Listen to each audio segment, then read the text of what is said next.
everyone, this is Tim from Your Six Studios. Today in this video I'm going to show you how to install Roblox on your Fire HD 10 tablet.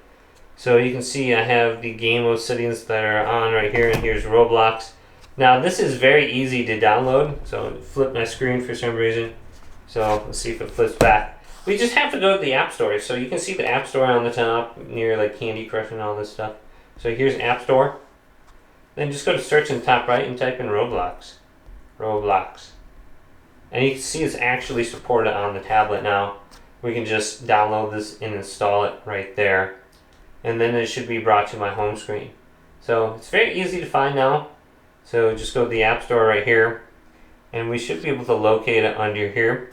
Otherwise we can go on over to the game section. It might be something that you can discover through one of these recommendations right here. Otherwise just type in Roblox.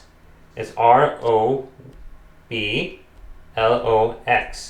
Roblox, and get the game, and then open it up right here on your home screen, and then you can sign in with your account. So hopefully this video did indeed help you out. If it did, leave it a big thumbs up, and subscribe to my channel down below.